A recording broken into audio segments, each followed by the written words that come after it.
va rapidement vous présenter notre société et quel rôle on joue à cet environnement de computing confidentiel, également d'IA confidentiel.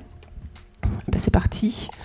Je crois qu'il y a un temps pour des questions à la fin, mais si vraiment il y avait quelque chose qui était absolument fort, n'hésitez pas à lever la main, même au premier rang, pour intervenir. Voilà, donc Cosmion, on aide nos clients à sécuriser la confidentialité de leurs données, et en particulier dans les environnements cloud, puisque ce sont les environnements de choix, on va dire, qui vont accueillir les possibilités de faire du calcul confidentiel, de l'IA confidentielle, voilà, grâce à ces machines CPU et bientôt GPU, etc. Et donc nous, on va développer des solutions en utilisant de la cryptographie dite moderne, avancée. On fait des choses maintenant en protection de la donnée et en utilisation en particulier qu'on ne faisait pas encore il y a 5-6 ans. On le voit entre autres avec le computing confidentiel. Et donc nous, on va packager en fait l'état de l'art de cette cryptographie pour permettre de reprendre le contrôle. On parle beaucoup de souveraineté et dans le cloud en particulier. Être souverain, ça veut dire qu'on est en contrôle. Voilà, donc on reprend ce contrôle-là, en particulier avec la cryptographie, puisque c'est la meilleure protection pour la donnée, c'est qu'elle soit chiffrée tout le temps. Donc on va permettre de construire des environnements, des applications qui sont plus robustes et qui vont garder la donnée chiffrée à tout moment, tout le temps. Et bien sûr, maintenant, ce qui est le must, ce qui ne peut pas être évité, c'est de garder la donnée protégée, chiffrée en utilisation, bien évidemment. Donc nous, on va proposer en fait un certain nombre de modules, je vais y revenir dans un instant, puis on va faire des focus plus particulièrement autour de la partie confidentielle computing avec Bruno. Donc nous, on va s'intéresser et proposer des solutions qui vont en fait du chiffrement des disques au repos, au chiffrement des disques et de la mémoire, donc qui vont concerner les solutions de computing confidentiel, et au chiffrement aussi applicatif côté client. On développe nos propres solutions, nos propres librairies de chiffrement qui vont permettre là aussi, si vous chiffrez avant d'envoyer dans le cloud avec vos propres en fait, librairies, c'est ça qui va vous garantir effectivement que le cloud ne peut rien apprendre de ce que vous poussez dans le cloud ni de la façon dont vous allez l'utiliser. On va en fait faire un focus particulièrement sur celui du milieu et un petit peu le troisième aussi avec des cas concrets qu'on a fait pour nos clients. Alors sur nos produits, en fait, on développe tout un certain nombre de modules. En fait, on a une suite de modules à base de cryptographie, donc de chiffrement, alors moderne, agile. Alors ce qu'on appelle moderne, c'est vraiment cette capacité de pouvoir maintenant garder la donnée chiffrée tout le temps, y compris en utilisation. Donc on développe nous-mêmes des librairies de chiffrement en collaboration avec des grands laboratoires de cryptographie, en particulier ici à Paris, à NormalSup, également en Belgique. Donc CoverCrypt par exemple, une librairie en fait applicative post-quantique qui va bientôt être standardisée par le NIST, une des toutes premières librairies post-quantiques en fait, déjà en utilisation. Findex, je fais dans le désordre, c'est fait exprès. Findex qui est aussi une librairie de chiffrement qui permet de faire de la recherche chiffrée dans le chiffré. Voilà, il y a 2 sociétés dans le monde qui proposent. L'une c'est Cosmion, l'autre s'appelle MongoDB, peut-être encore plus connu que nous. Mais en tout cas, nous, avec Findex, on est agnostique sur la base de données sur laquelle ça va marcher et on est open source. Tout ce qu'on fait en fait est open source. Vous pouvez aller voir sur Cosmion/GitHub, accessible, vérifiable, n'hésitez pas. Donc Findex, parce que chiffrer la donnée, la garder chiffrée tout le temps, il faut le faire, de toute façon, c'est la meilleure protection. Mais souvent, la question après, c'est bien comment est-ce que je retrouve mes données, comment je peux les requêter. Et si vous devez les requêter en clair, sur la donnée en clair, vous avez perdu bien sûr tout le bénéfice du chiffrement. Donc là, maintenant, il est possible de faire des requêtes chiffrées sur la donnée chiffrée qui vous renvoient un résultat chiffré que vous-même ensuite, vous êtes le seul en fait habilité et autorisé à déchiffrer. Donc ça, CoverCrypt et Findex, c'est vraiment sur la partie librairie de chiffrement moderne, post-quantique. Et bien sûr, on a développé un KMS, donc un système de management des clés, qui est lui aussi moderne, agile, c'est-à-dire qu'il peut déchiffrer et chiffrer à la volée sur des gros loads en fait de données de façon ultra performante. Et je résiste pas à la tentation de dire que c'est un KMS à prix très compétitif, voilà, et très moderne et très agile.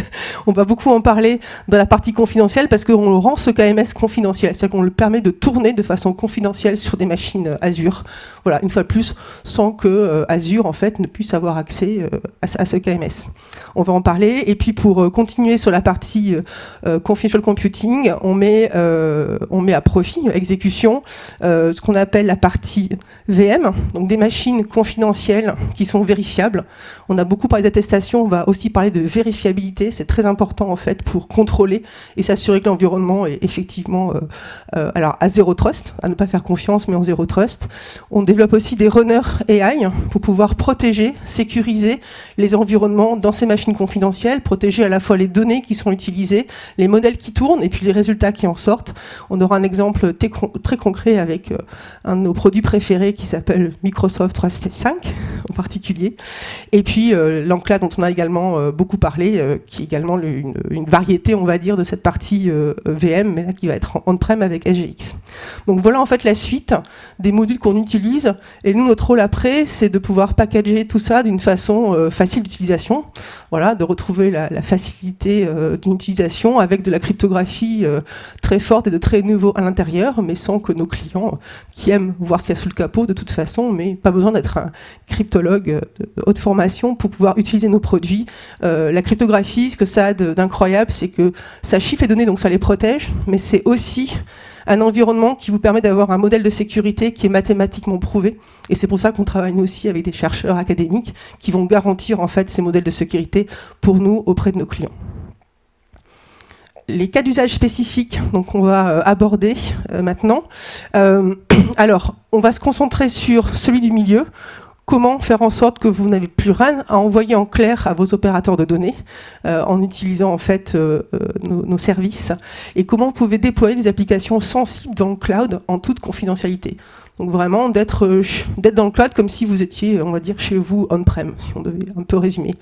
La partie chiffrement de disque, on ne va pas en parler, on pourra en parler après si ça intéresse, mais il faut savoir aussi que là aussi, sur ces dimensions de chiffrement de disque, des nouvelles technologies de cryptographie, donc je parlais CoverCrypt, Findex, permettent en fait de faire des choses maintenant qui sont encore plus fortes, encore plus robustes. Et donc le chiffrement de disque, c'est pas has-been, on en a toujours besoin, et on a besoin aussi dans ces nouveaux environnements de sécurité d'utiliser de la cryptographie de haute volée et très efficace. Une fois de plus, les performances, Bruno en parlait à l'occasion du rapide Q&A, en fait, il faut plus dire, c'est chiffré, ça va ralentir les choses.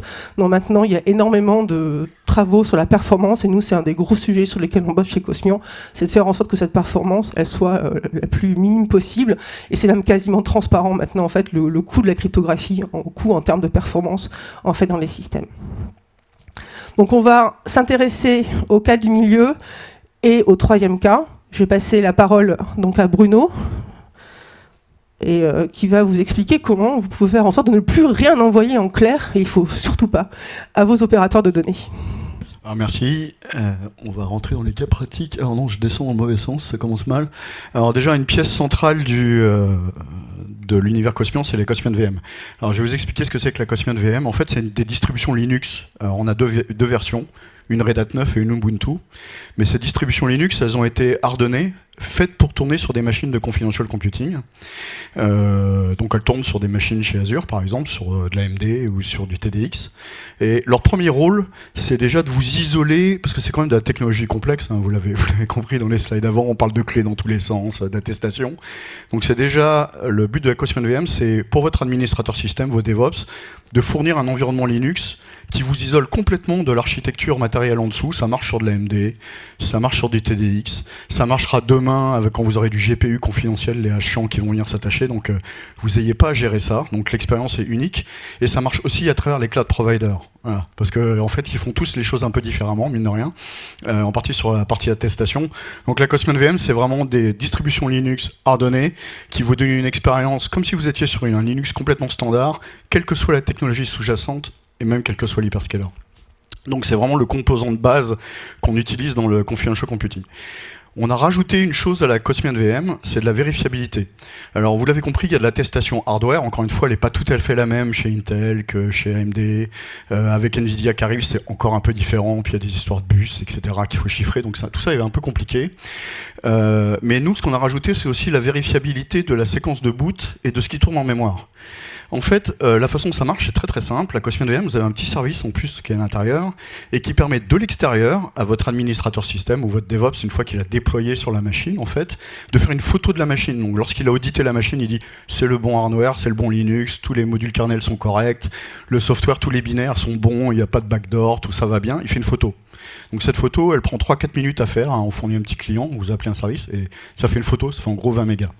Et ensuite, pendant le fonctionnement de la machine, à n'importe quel moment, vous pouvez aller demander à la machine, est-ce que tu es toujours conforme à la photo? Est-ce que tu as été booté avec la bonne séquence? C'est toujours le bon hardware? Est-ce que c'est la liste des services qui tournent sont les bons? Et donc pratiquement, ça, ce sur quoi ça vous protège, c'est une mise à jour malheureuse, par exemple, d'un software sur la machine qui aurait amené une backdoor avec. Hein. Vous avez entendu parler de l'histoire avec XZ là, récemment, on a échappé au pire par chance, presque. Ça permet aussi de dire Microsoft fait bien ce qu'ils disent qu'ils font. C'est-à-dire qu'ils n'ont pas remplacé le hardware sans vous le dire. Ils n'ont pas rebooté votre machine sans vous prévenir en injectant un module kernel qui réfère on ne sait pas trop quoi. Donc ça permet aussi à Microsoft de dire regardez, vous voyez, on vous dit on ne touche pas aux machines, elles sont bien confidentielles. Voilà la preuve. Donc en fait c'est une preuve cryptographique, une chain of trust qui part du hardware et qui remonte dans tout ce qui monte sur le système en passant sur la séquence de boot jusqu'à ce qu'il s'exécute et qui vous fournit une preuve que la machine est bien conforme à ce que vous vouliez au moment où vous avez décidé que la machine était correcte.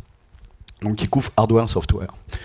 Voilà. Et la preuve, ça prend 3-4 secondes à effectuer, donc vous pouvez l'injecter dans votre monitoring en fait, et ça n'impacte pas les applications qui tournent. Donc l'idée c'est que vous faites la vérification aussi souvent que vous en avez besoin, et ça donne confiance avant d'envoyer les données que l'environnement est correct, et donc vérifié. Alors, une des principales applications qu'on a, nous, de Cosmian VM, c'est pour nos propres produits. Et en particulier, on a donc un KMS. Alors, je ne vais pas vous refaire la lecture, mais KMIP 2.1, PKCS 11, développé en Rust, open source, hyper scalable, grosse scalabilité. Il est intégrable directement avec VeraCrypt, avec Lux et avec d'autres choses dont on va parler. Donc, ce KMS qui est moderne et qui est fait avec un KMS software, on le déploie au sein des Confidential VM de manière à fournir aux gens qui veulent être dans le cloud une gestion de clés qui reste complètement propriétaire à eux. Donc ils ont le contrôle complet de leurs clés sans avoir à installer un KMS on-premise. Et alors ça c'est du très concret. On a en particulier, alors il y a des applications dans les workplaces qu'on va vous montrer juste après, mais on a par exemple une banque française là qui sur Azure déploie un KMS au sein de KMS Cosmian, au sein de Cosmian VM pour faire la gestion de toutes les clés qui servent à toutes leurs applications SaaS internes, celles qui sont gérées par eux, et celles de leurs tiers. Donc ça, c'est une des grosses applications, par exemple, du confidential computing, dont on ne parle pas souvent, mais c'est gérer ses clés dans le cloud, de manière privée. Alors, juste, on va prendre un peu de hauteur, et puis après, on va replonger dans des cas concrets. Donc, je crois que ça avait été mentionné par Thalès aussi, mais l'idée, c'est que le modèle de protection maximale, c'est le chiffrement côté client. Vous chiffrez les données chez vous, avec vos algos, vos clés, et puis tout ce que vous envoyez, c'est du chiffré, en particulier au cloud. Et comme ça, le cloud, il a pas les clés à aucun moment, il a rien du tout, et vous êtes totalement protégé. Et le confidential computing, en fait, ça va être un moyen de quand même opérer sur ces données chiffrées, bien que vous les ayez envoyées chiffrées, puisque vous allez pouvoir déchiffrer ces données au sein d'un environnement chiffré, donc qui est quand même protégé, faire du process dessus et les rechiffrer. Donc ça, c'est le modèle de sécurité optimale. Et par exemple, cette banque dont je parlais, elle a pris comme décision que tout ce qui sortait de chez elle serait chiffré par eux, avec leurs clés et leur système de chiffrement de leur choix, ce qui leur permet d'avoir l'agilité cryptographique, qui va devenir une obligation pour à peu près tout le monde, donc de choisir son algorithme de chiffrement. Et puis tout ce qui est SaaS, déploie du confidential computing pour pouvoir quand même faire du process sur ces données lorsque c'est nécessaire. Encore, ça c'est le modèle de sécurité ultime. Alors vous n'avez pas toujours besoin de chiffrer avant d'envoyer le confidential computing. Il y a le cas de l'AI dont je vais vous parler un petit peu plus tard, où une simple connexion TLS suffit. Donc voilà, il y a des cas où vous n'avez pas besoin d'activer des gros systèmes de chiffrement. Alors une application, on parle du chiffrement côté client, qui est le modèle ultime, Office, Microsoft 365. Donc vous avez sur les clients Windows Office, et j'ai vu là très récemment qu'ils viennent d'ouvrir que bientôt vous aurez macOS iOS, Android aussi, qui va être fourni, un truc qui s'appelle Double Key Encryption chez Microsoft, DKE. Donc vous pouvez activer sur vos clients Office. Et quand vous activez DKE, ça vous permet, pour un utilisateur qui fait par exemple du Word, d'aller chiffrer localement le fichier sur sa machine avant que ça parte sur Microsoft 365 dans le cloud. Donc c'est vraiment du chiffrement côté client. En fait, il y a une prise. Et l'intérêt de ça, évidemment, c'est que ce qui arrive chez Microsoft, dans les environnements Microsoft, est complètement chiffré et donc inaccessible à Microsoft. Et inversement, un utilisateur qui veut récupérer ce document, il download le chiffré, et puis localement sur sa machine, il va déchiffrer le document. Alors pour déchiffrer le document, en fait, DKE expose une API sur les clients Office, et vous devez exposer une API correspondante en face, que nous, on a déployée sur notre KMS, et qui permet aux clients Office, en fait, d'aller interroger le KMS pour demander le chiffrement et le déchiffrement, en fait, de ces documents. Donc on supporte l'API DKE dans notre KMS. Donc ça vous permet d'avoir du chiffrement côté client, en fait, complètement transparent par l'utilisateur. Hein. Dans Microsoft Office, de toute façon ça se passe, c'est vous appliquez un label qui dit chiffre-moi le document, et c'est fait, le document est chiffré. Et comme on a la Cosmian VM, ça permet même de mettre ce KMS dans le cloud. Donc c'est un peu le meilleur des deux mondes, c'est-à-dire que vous installez rien chez vous, tout est dans le cloud, y compris votre KMS qui gère les clés, et pourtant vous faites du chiffrement côté client. Donc ça permet d'avoir, c'est quand même un environnement très intéressant, parce que ça vous permet en fait de déployer du workplace confidentiel en installant absolument zéro software on-premise. Vous déployez tout dans le cloud. Donc vos clés sont gérées dans le cloud, mais dans un environnement contrôlé complètement par vous. Et puis ça fait du chiffrement côté client.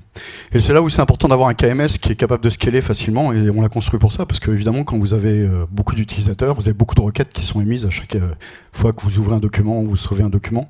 Donc il faut des KMS capables de supporter de la charge, et donc il faut du KMS software scalable, et c'est pour ça qu'on l'a designé pour faire ça.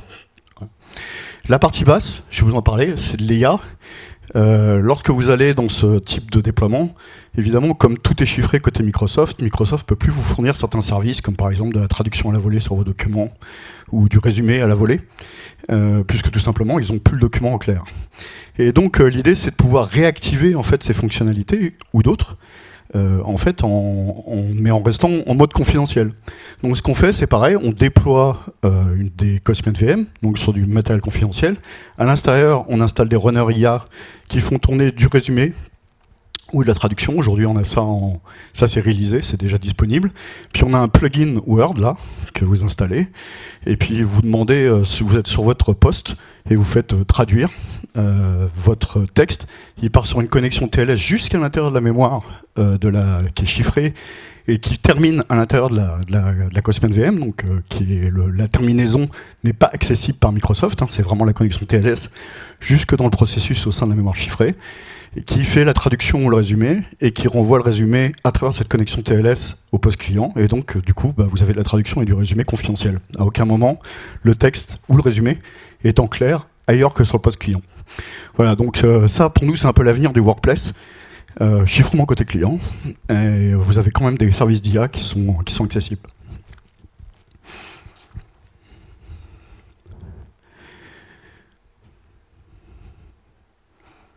Alors, bon, on va commencer à parler d'IA.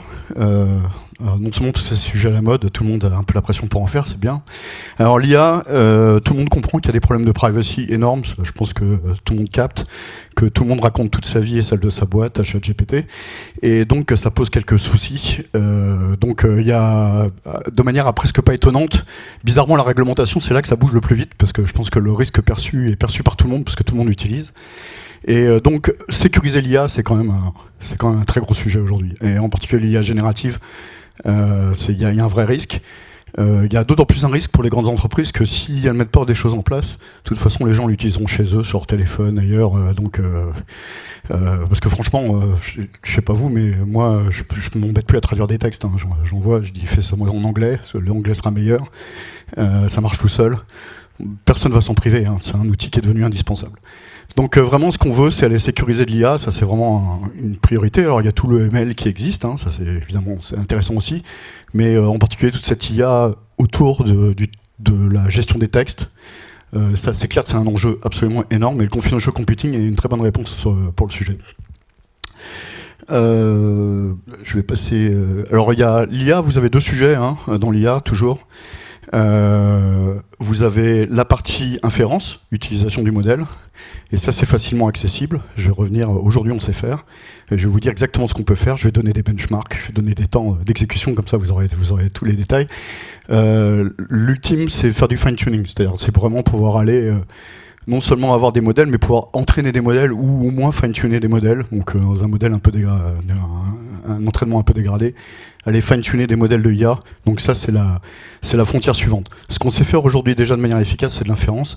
Et vous allez avoir un exemple de fine-tuning avec du RAG juste après, je crois. Donc comme ça, vous allez voir le futur dans la démo juste qui suit derrière.